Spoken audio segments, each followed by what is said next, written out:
africain du Rwanda. Méditation du mardi de la 13e semaine du temps ordinaire. Pourquoi êtes-vous si craintifs, hommes de peu de foi?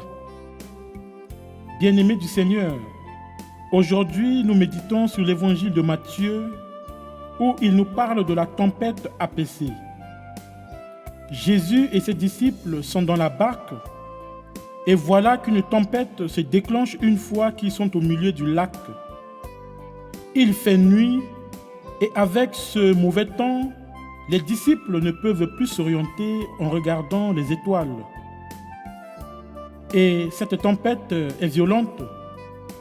La barque est malmenée par les vagues et prend l'eau. La situation est grave. Le bateau est en train de couler. Les disciples sont conscients du danger et ils sont gagnés par la peur et la panique car ils vont se noyer.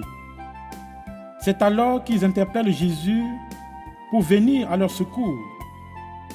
Jésus n'est pas absent, mais il tarde à réagir pour voir la réaction de ses disciples.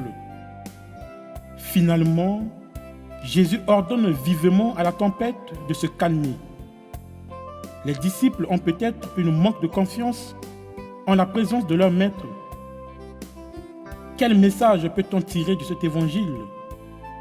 Frères et sœurs, nous traversons parfois des situations comparables à ce récit de Matthieu. Jésus nous invite à la patience, à l'espérance. Sans cesse, crions vers ce Jésus comme l'ont fait les disciples dans la barque, afin de venir à notre secours. Nous sommes des hommes et des femmes de foi.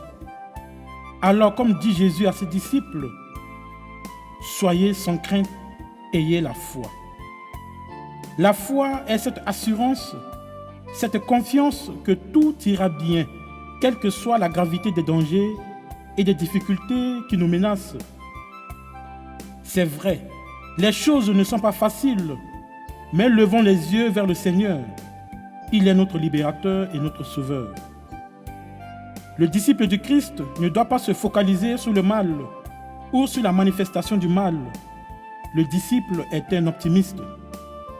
Notre avenir est rassuré et radieux par la présence de Jésus. Alors, ne nous laissons pas impressionner par les tempêtes de la vie. Continuons à espérer et à vivre dans la sérénité avec Jésus, aujourd'hui et pour les siècles des siècles. Amen.